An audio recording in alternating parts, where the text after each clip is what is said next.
Yeah, good. Okay, thank you, James.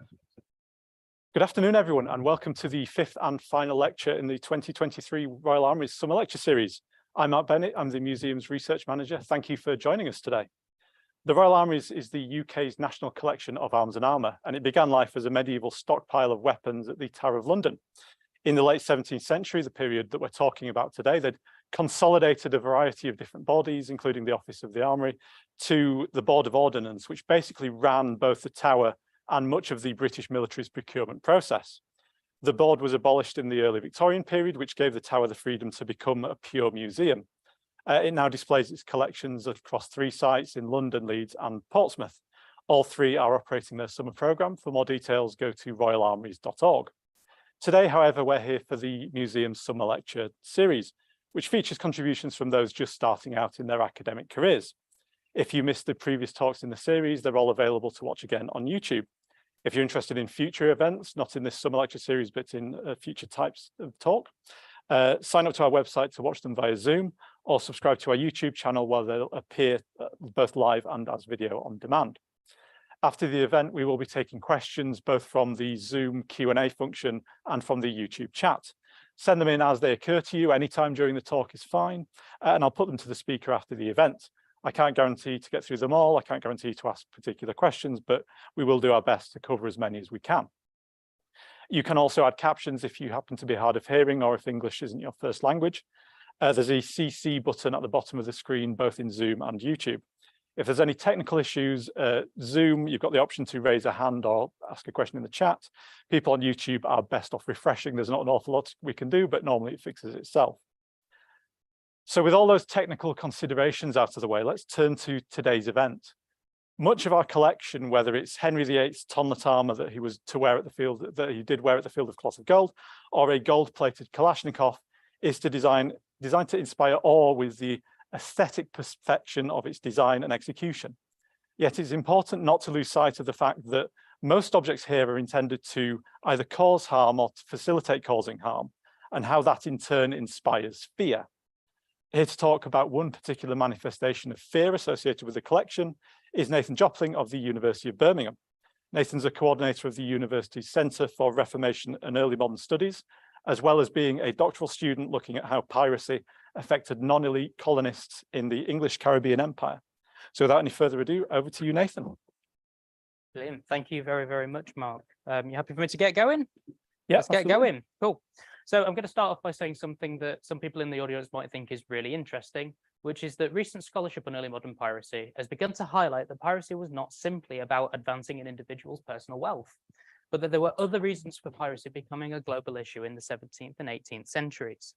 Recent arguments converge around the idea that English piracy became a global issue because Europeans struggled to consolidate their territories into cohesive empires, which paved the way for local governors to take advantage of the weak imperial situation and gain from the economic benefits and the security pirates could offer. This is a convincing argument, and it's significantly more nuanced than just saying that pirates are all about the economy and all about plunder. However, historians need to go further to properly understand the root causes of piracy. This paper argues that the understandings of global piracy will remain incomplete until we attempt to step away from our understandings of piracy as simply political and economic in nature and understand the cultural and the emotional dynamics that were going on. So this paper makes use of a particular case study of Henry Morgan's attack on Panama in 1670. This attack happened in an area which has been declared by historians as a melting pot of inter and transcultural cultures and ideas, and had a lasting impact on how the English and Spanish in the Caribbean viewed each other for the rest of the century.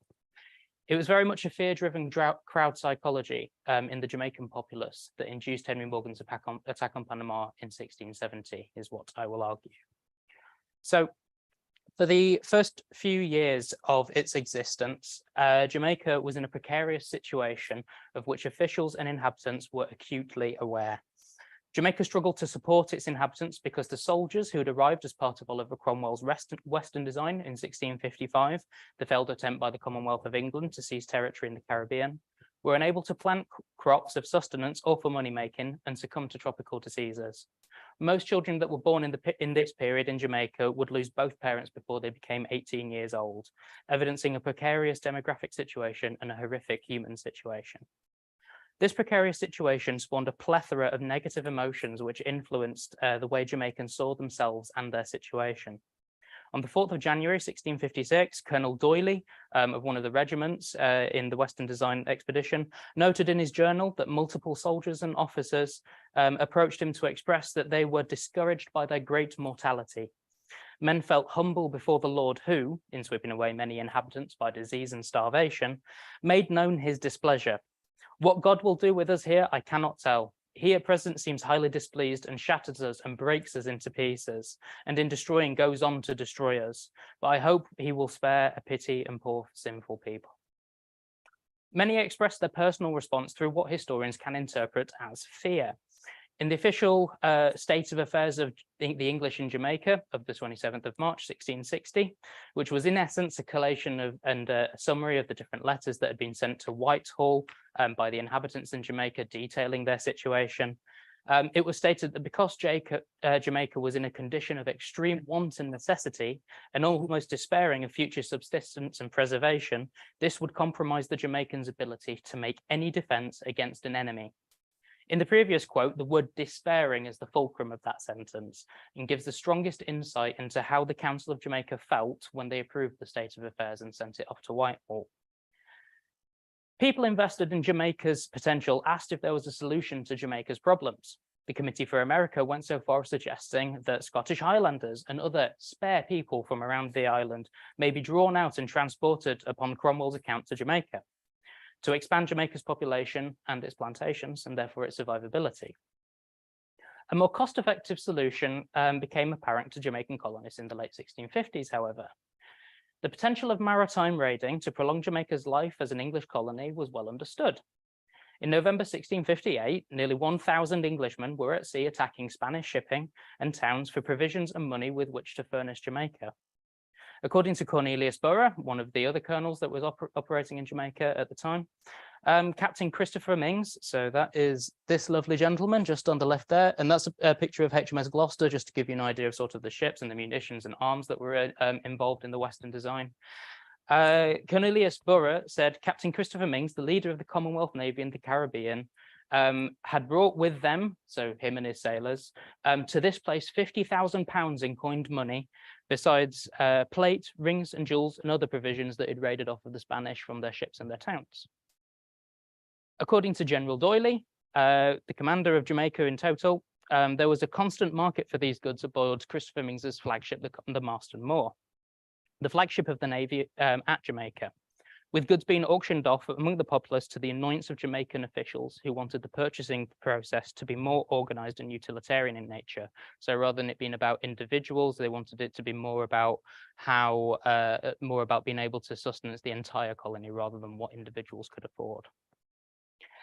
Whilst Doyley saw this as a problem, the colonists saw this as an enormous potential in using maritime depredations to both subsist themselves in the face of socio-economic crisis.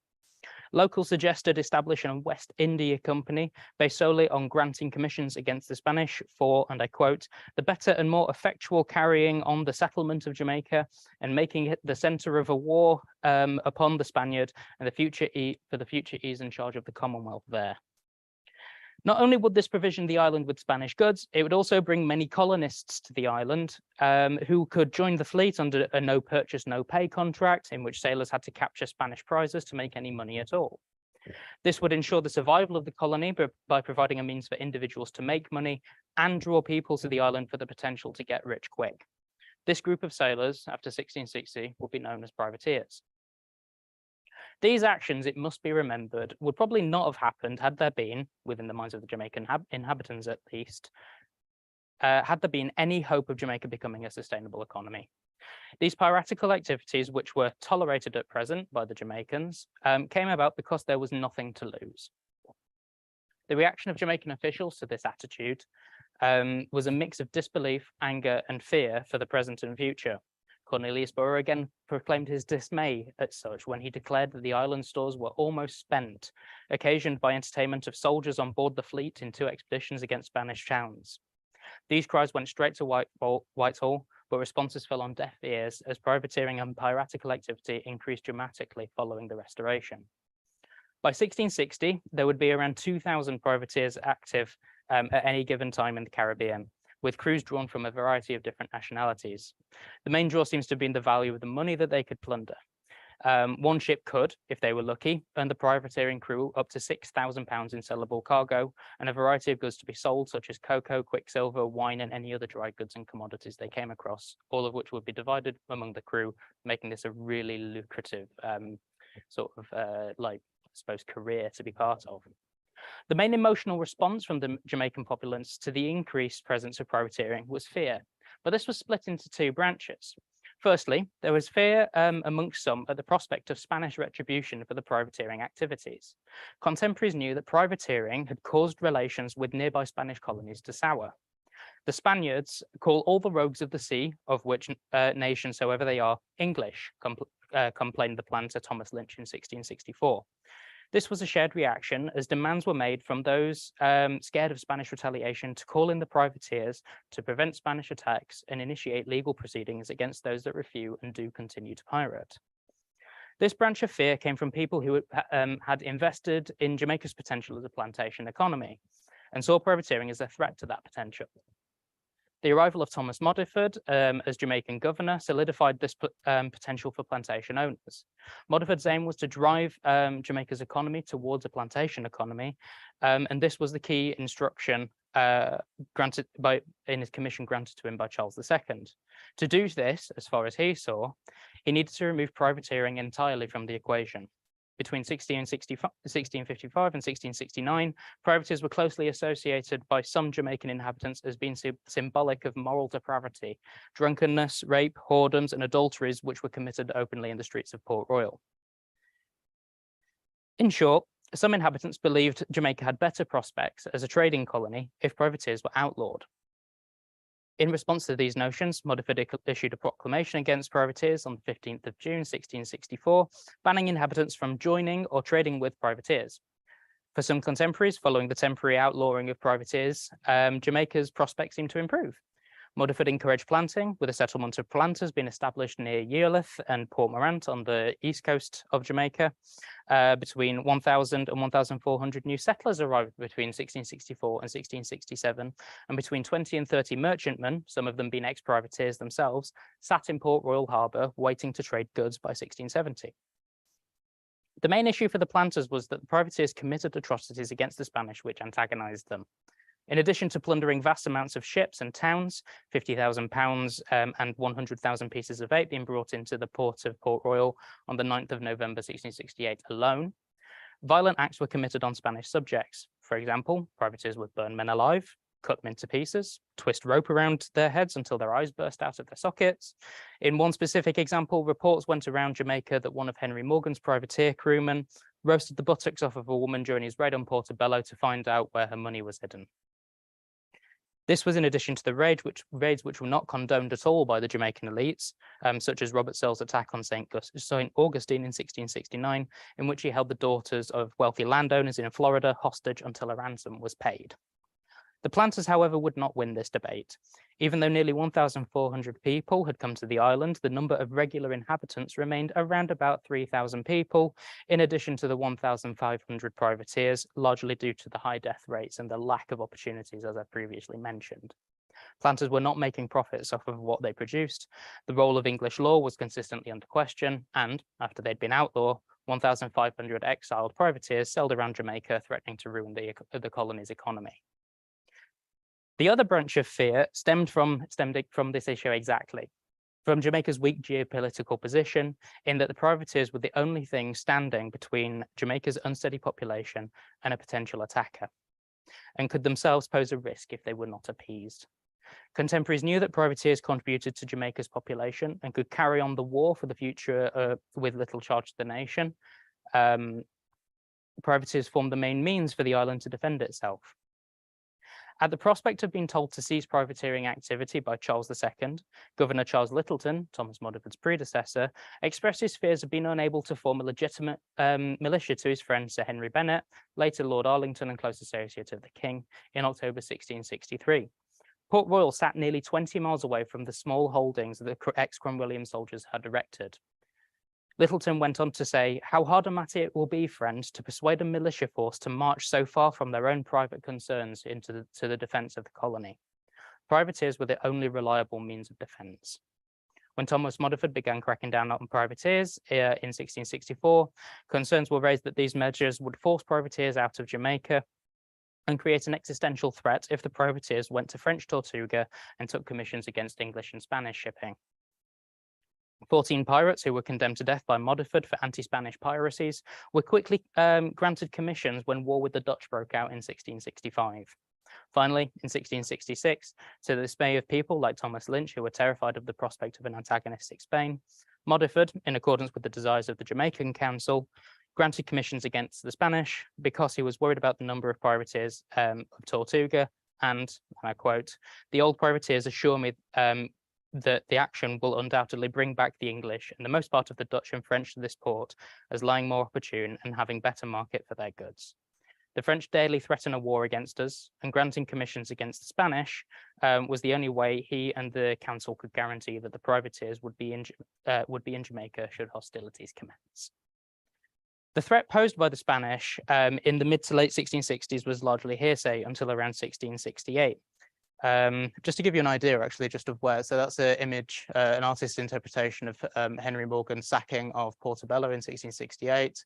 And just to give you an idea of the Spanish Empire, everything coloured there is part of the Spanish Empire in the mid 17th century, and you've got Jamaica just up in the top right corner, sat slap bang in the middle of it. So the threat posed to Jamaica was sort of existential in a manner of speaking, that they were really surrounded on all fronts. So although the threat posed was mostly hearsay until the sort of the mid 1660s, the hearsay would spread around the island and was terrifying to hear.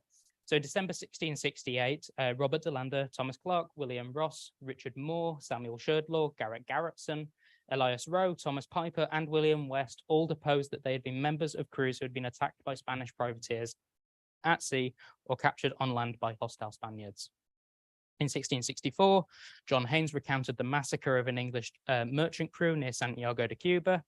As heard from one of the Spaniards who took part in it, Haynes said some militia were sent to apprehend the merchant crew who landed on Cuba's coast, and they butchered them all. In August 1668, Governor Samuel Smith deposed that two Spanish ships and a Spanish privateer attacked and sacked Santa Catalina in 1666. Smith was taken captive with 40 colonists and forced to build Spanish forts, with most of the captives being worked to death. Henry Wassey deposed to Jamaican officials that English prisoners were being murdered by Spanish guards that had been captured, and 14 of the prisoners captured from Santa Catalina were undertaking what he termed slave labor, which is obviously a problematic term, but that's what he saw it as. These brutalities were corroborated by William Lowe, who was imprisoned in Cartagena in 1668. Lowe deposed that the Spanish made prisoners work from 4 o'clock in the morning till 7 o'clock in the evening in cleansing dunghills, rolling of stones, carrying of mortar, and drawing of guns from place to place, with prisoners expecting to be beaten cruelly by the overseers. So we've got to admit that these are from the perspective of English people who did not like Spanish very much. We're going to have possibly exaggerated stories, but accounts such as these would have permeated Jamaican society through taverns where sailors congregated, and then they would have been passed on board privateer crews. These stories would have been prolific and would have affirmed the fears Jamaican inhabitants had of the Spanish. The depositions kept coming in as well. In 1670, the depositions of Captain Coppens, Nicholas Hicks, and one Mr. Kane all deposed that Spaniards they had interacted with promised them that privateers from Spanish ports would be coming to attack Jamaica directly. We can only imagine the near hysteria that would have been circulating around Port Royal and Jamaica's smaller communities due to these stories. Additionally, we can assume that these activities would have heightened the tensions between those who wanted to abet privateering as a means to defend against these attacks and those who wanted to stop privateering as they saw it as the root cause for these antagonisms. The English in that island lie in the midst of the King of Spain's dominions there, and so a great an eyesore that they would be glad of any terms to be rid of such a neighbour, Charles Modiford, Thomas Modiford sung directly to the king in a council meeting in 1670. However, he went on to say, by the frequent intelligence that the privateers gave the Jamaican government, Jamaica had knowledge of what designs they may have against that island, which if wanted, the islanders may grow secure. Captain Henry Morgan and his associates wrote to Thomas Modiford in September 1668 to inform you of the truth of the intention of that enemy to invade Jamaica. The Spanish were preparing to raise 2,200 men out of the Panamanian region and Cartagena to attack and overrun Jamaica. Crucially, this was according to Henry Morgan, the famed buccaneer that really enjoyed plundering Spanish settlements. In 1669 and 1670, attacks against Jamaican plantations and Jamaican mainland were carried out by the privateer Manuel Rivero de Pardal. Pardal's attacks were more violent than other Spanish privateers, changing the type of threat that the Spanish posed to Jamaica from being a nuisance to trade to being a threat to Jamaica's existence, according to the perceptions of the raids by Pardal. Pardal's motive for undertaking the commission is unclear, but his passion for self-advertisement, according to the historian Peter Earle, as the festivals held in Pardal's honor at Cartagena show, suggest a desire for glory, and particularly the Spanish glory, the glory of taking the fight to the English. According to deponent Cornelius Carstens, one of the survivors of an attack by Pardal in 1669 against the ship Mary and Jane, valued at £7,560, which was carrying a letter of peace to the Spanish, Pardal attacked the Mary and Jane and set her on fire in the bow and the stern of the ship. For Pardal to be willing to destroy a £7,560 ship in contemporary money showed Jamaicans that Pardal's attacks were not simply about making money, but also about sending a message to Jamaica. After raiding a Jamaican village, Pardal staked a canvas on the ground near the entrance to Port Royal Harbour, which declared that he had come to seek General Morgan, that he might see the valour of the Spaniards. By personally challenging Morgan in 1670, Pardal showed that he was willing to take his fight directly to the English in response to their attacks on the Spanish. Pardal boasted that he went on shore at Caymanos and burnt 20 houses, and that he arrived at Jamaica and burnt it. Pardal's intention was to frighten the English by showing how much damage he could do to Jamaica. The fact that Pardal's challenge and vanity, according to Thomas Modiford, was discussed at length in the letter by Modiford, shows the impact it had up to the higher levels of the Jamaican government. In response to Pardal's attacks, the privateer surgeon Richard Brown wrote triumphantly that in response to those depredations, Henry Morgan, a man of valour and faithful performance, prepared a grand design which Almighty God blesses him, and that it may forever tend to the honour of our most gracious king and country. This was the attack which was perceived as the Spanish colonists, the attack on what was perceived as the administrative hub for the Spanish colonies, Panama. 2,000 Jamaican and French privateers would march across the Isthmus of Darien to attack the city, burn it to the ground, and supposedly put an end to Spain's ability to threaten English Jamaica. This reading of the evidence demonstrates that for ordinary Jamaicans, privateering was more than just about providing economic security and colonial development. Privateering was about surviving what they perceived to be a hostile environment, albeit a hostility largely of their own making. Fear played a large role in allowing the sacking of Panama and privateering more widely to function as it did. Fears of the Spanish, but also fears of their own inadequacy. Note that I've not mentioned much about the English privateers themselves. This is not an attempt to hide from evidence that privateers were active largely for their own economic benefit. I mean, who doesn't want to raid a Spanish ship and get loads of money out of it, right? So it's not an attempt to hide from the evidence, far from it. A privateering fleet's abandonment of the attack on Dutch Curaçao in 1665 amidst the Second Anglo-Dutch War for their preferred targets of the Spanish shipping and towns evidences such a motivation amongst privateers themselves. And there's many more stories which solidify this view. However, amongst the non-privateering Jamaican populace, the two strands of fear, as aforementioned, played a heavy part in determining support for privateering until around 1670.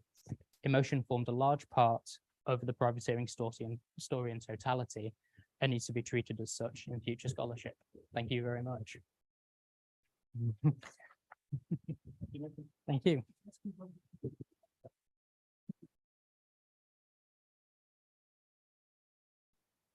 So I was going to say, excuse us at home while we transfer the camera. It's fine. That side. Brilliant. So about that, everyone, some slight technical issues, but yes. So if you have any questions at home, please do let us have them in the chat, in the Q&A on Zoom or the chat on YouTube. If you've got any questions in the audience, feel free to stick a hand up. We don't have a microphone, a roving microphone, unfortunately, but I can take all questions. For now, Nathan, I had a quick one. Could you say a little bit more about the definition of a pirate versus a privateer? Because I vaguely remember it from obviously my childhood, but clarity might be helpful. Well, clarity would be helpful for scholars as well. So a privateer, in essence, in its most basic form, is a person that has been given a letter of marque, usually, by a representative of the monarch to attack enemies of the crown. So they can attack them sort of in a piratical style, as it were. They're auxiliary to naval forces, but they aren't considered pirates themselves. That is sort of the clear-cut basic definition. The more that you look into it, the more woolly it is. So, for example, England was not at war with Spain in the 1660s, but Thomas Modiford was able to give commissions to privateers to attack the Spanish because he was a representative of the crown. At the same time, Charles II is actually trying to gain closer relationships with the Spanish at this time. So you get different treaties coming in 1667 and 1670, the Treaty of Madrid, that are trying to get closer relationships. And it's one of the big fallouts that comes from the sacking of Panama is sort of what control does the crown actually have over its privateers and over its government officials? Like, at what point do you draw the definition of a pirate, who is someone that supposedly attacks shipping indiscriminately and outside of the law? So even with the basic definition, you can't really get a clear-cut clarity. There's no universal definition. It all depends on what's happening in a particular time.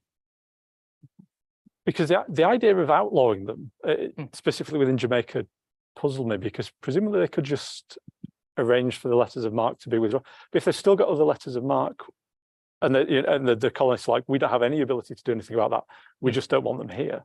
What exactly were they hoping that they would do?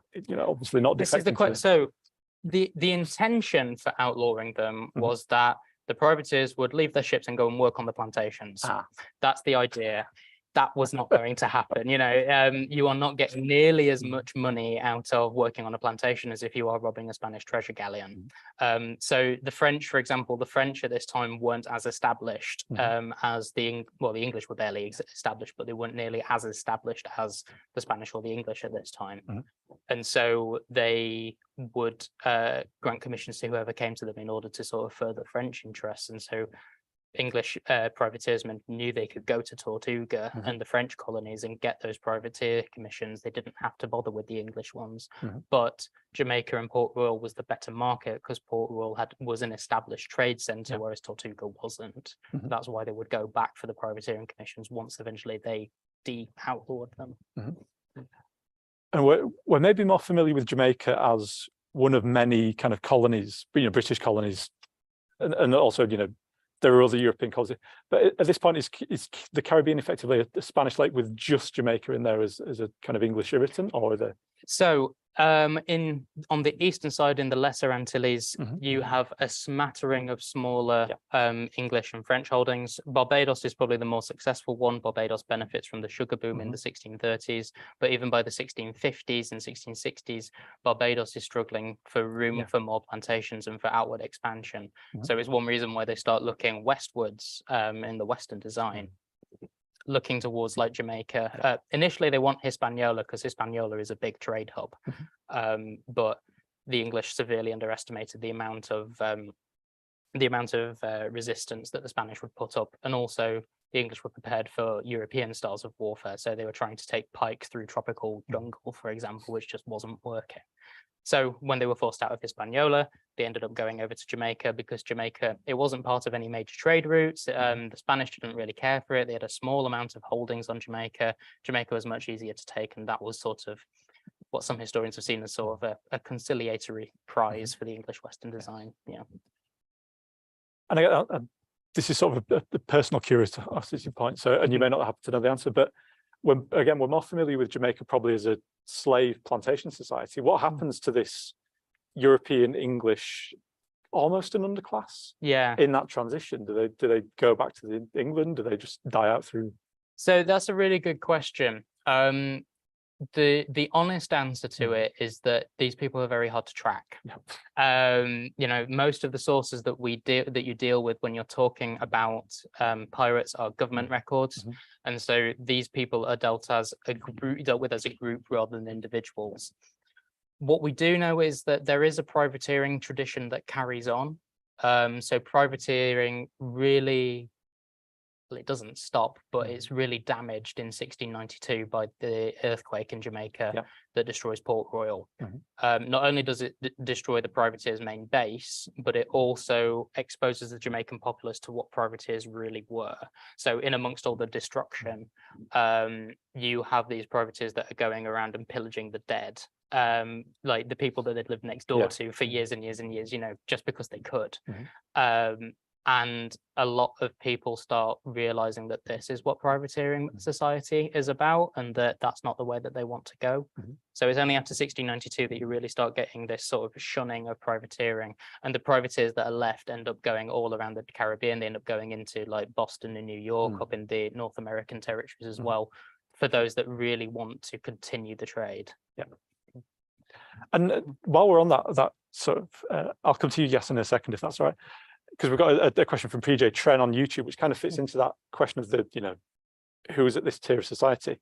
So what sort of person is becoming a privateer? Is it ordinary people? Is it farmers? Is it people who have a specific existing relationship with the sea? So merchants, fishermen, that sort of thing. That's a really good question. So initially it starts off with the Cromwellian soldiers, basically, and the Cromwellian Navy. So when they get out to Jamaica in 1656, there's a big debate that goes on after the failure of the Western design, whether to treat these people as English or not, because clearly God is not on their side. So there's a slight abandonment of these people, and so this is where you get sort of the fear and sort of these like questions over survivability. And so the people that are there, largely soldiers, decide that the best way that they can provide for themselves is to go out and start attacking Spanish shipping. Once you get people coming in, sort of different artisans like shipwrights, and you get carpenters, it solidifies the privateering as a legitimate career that people can go into in Jamaica. I think by 1690, Port Royal has more pubs per square mile than any other city in the world at that point, or certainly in the Anglophone world, and that's to service the privateering community. So really it is, for Jamaica, it's anybody that wants to get a quick amount of money. You know, anybody that wants to come to Jamaica, either they don't come with the intention of going into privateering, but that's the only option that they're left with, or the people that know Jamaica is a privateering port and they will go and join privateering crews. Yeah, Son, did you have a question to ask?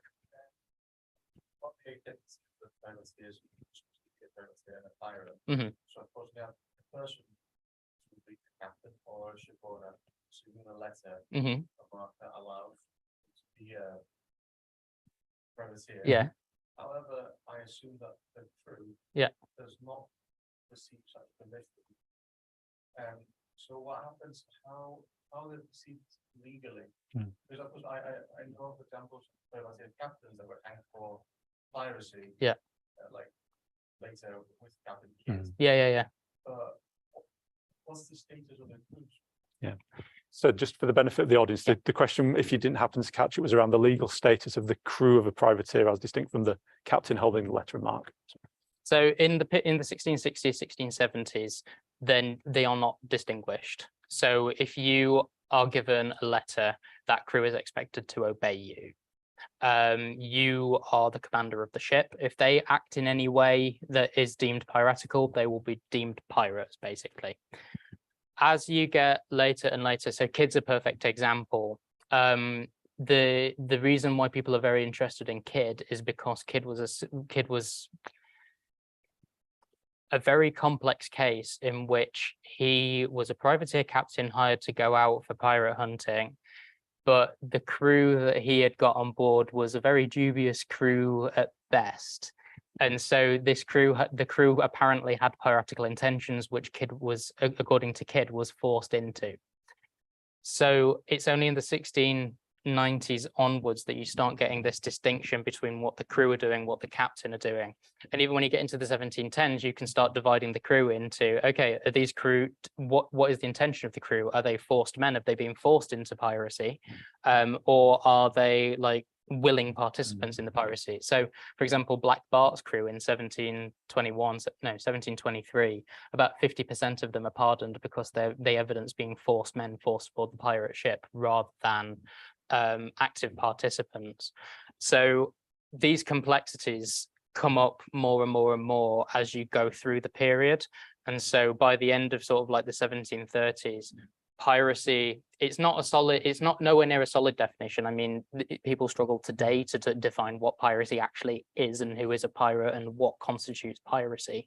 But there was more acceptance of the nuance between who, as an individual aboard the crew, is a pirate, who is a privateer, who is someone completely different. You know, what is the status of the individual? But for the period, for the 1660s, 1670s, largely that crew will be treated one and the same. Yeah, I was going to just play on that distinction between individuals and ships a little bit, because you mentioned 1662,000 privateers, that sort of number. Yeah. That's obviously not ships. Roughly how many ships are we talking here? That's a good question. So the crew of a pirate, this is a hard one to state. Yep.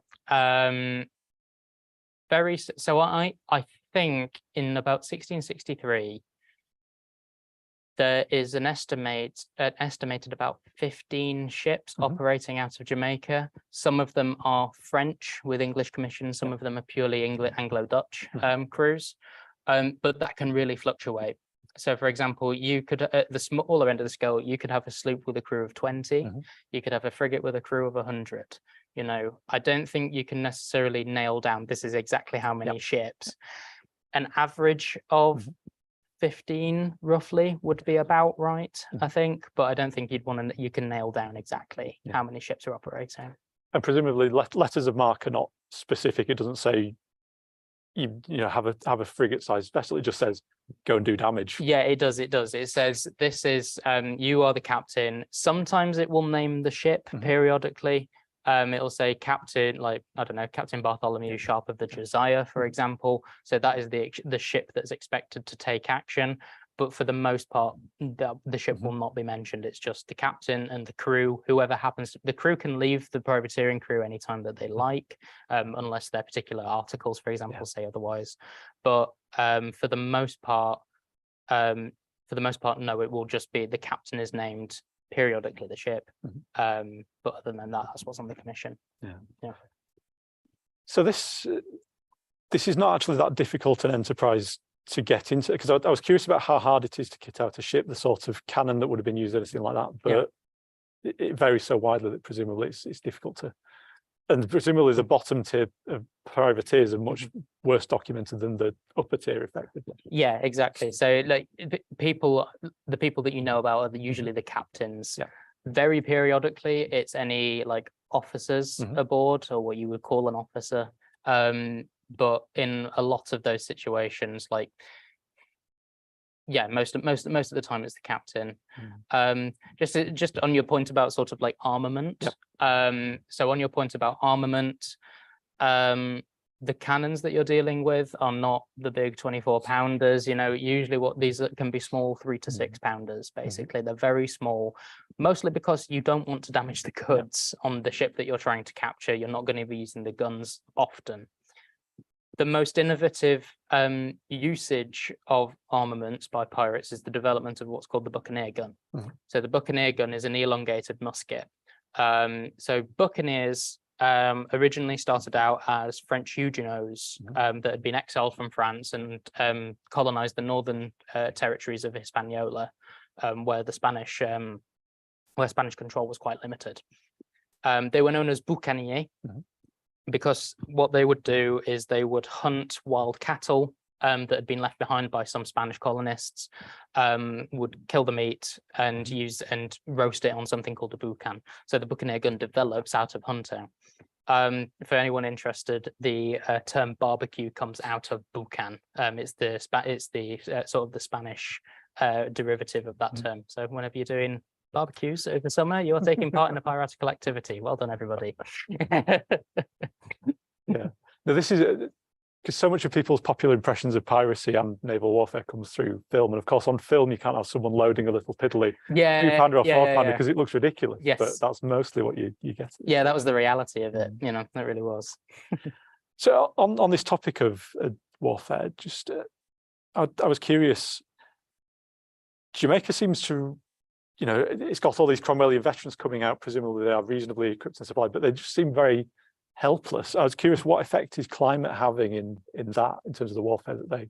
It's a good question. So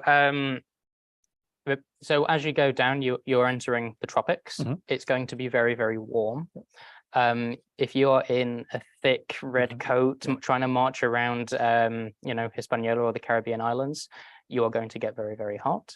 Additionally, this is the point at which diseases such as yellow fever and scurvy had not really been explored a great deal, because going down below the tropics was not common necessarily.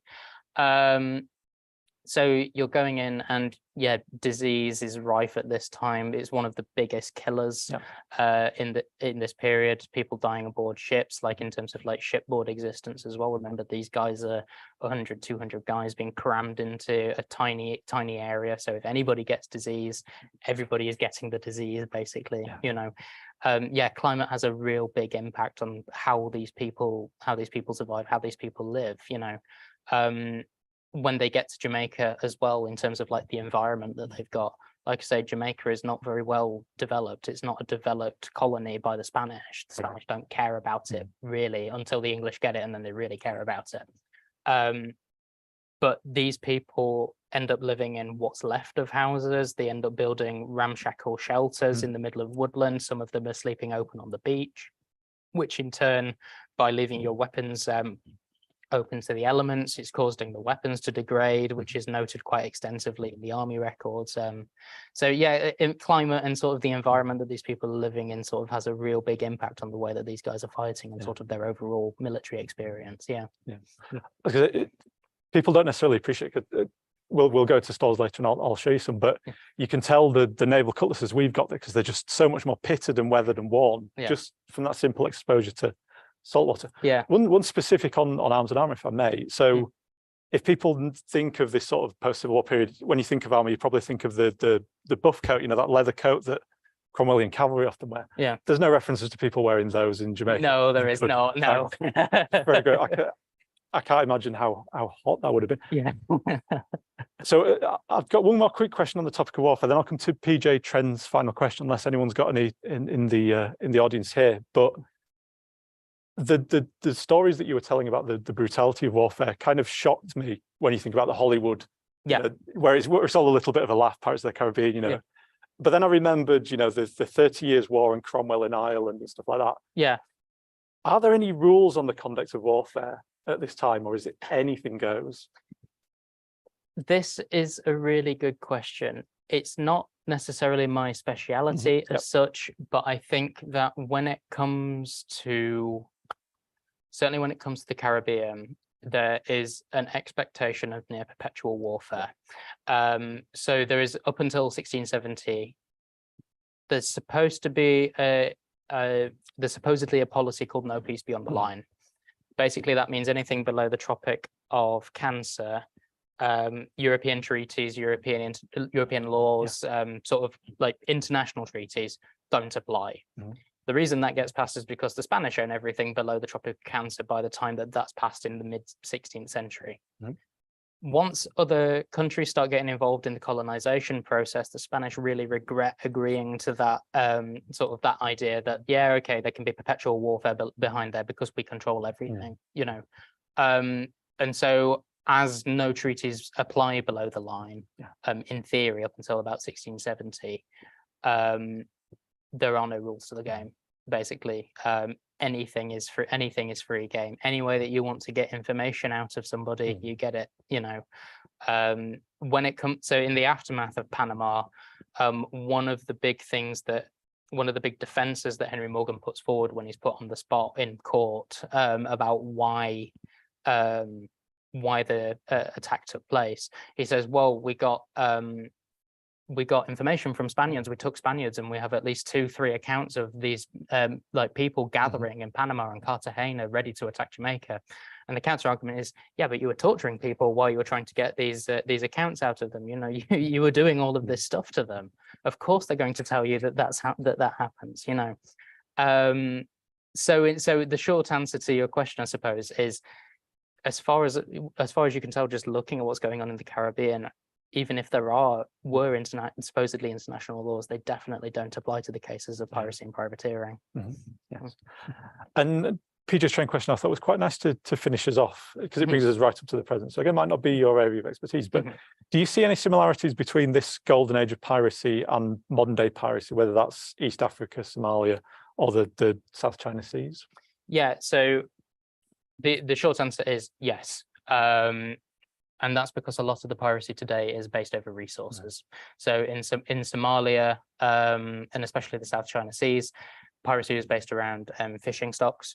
So you get Chinese fishermen attacking Koreans and the other way around, based on who controls the fishing stocks in those local areas. On the West Coast, it's about access to trade and things like that. So it's all resource based. And I think that with certainly in the buccaneering period of the golden age of piracy, it is much more about how do we survive in this world? How do we survive in this environment? You know, and I think those are the relationships you can bring between the two different time periods. Yeah. Oh, fantastic. So unless there are any questions here from the audience, no last ones. I was going to say thank you very much to Nathan for an absolutely fascinating talk. Now, if people want to read more about this, where can you recommend them? So I will recommend them to my journal article, which is called my first article out, which is called The Jamaica Discipline, Anglo-American Piracy and its Epochal Nature. That's about democracy and how pirate ships ran and sort of context and the importance of context. I would as well recommend a book by Mark Hanna that's called Pirates, Nests and the Rise of the British Empire. So that's how pirates integrated with society and how they interacted. And the final book I'd recommend is David Wilson's Suppressing Pirates. So that's about how colonies and colonists from America to the Indian Ocean went about trying to suppress piracy and stop it, and why it was much more a localized affair than people think.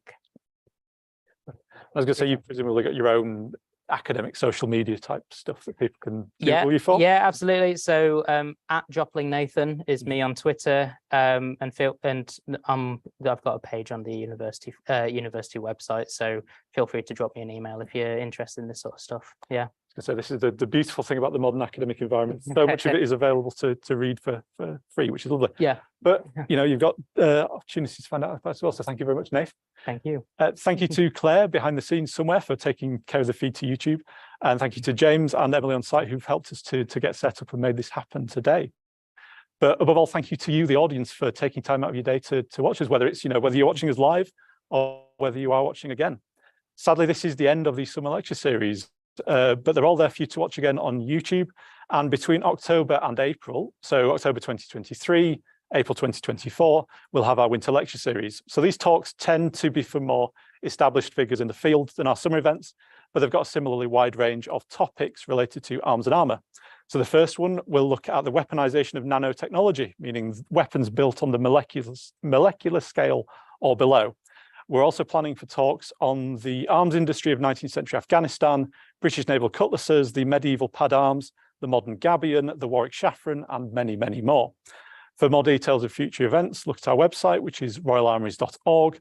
Follow us on the social media of your choice, or you can follow us on Eventbrite, and all these events will pop into your inbox as and when they come up. But in the meantime, thank you again for joining us today, and I look forward to seeing you in October.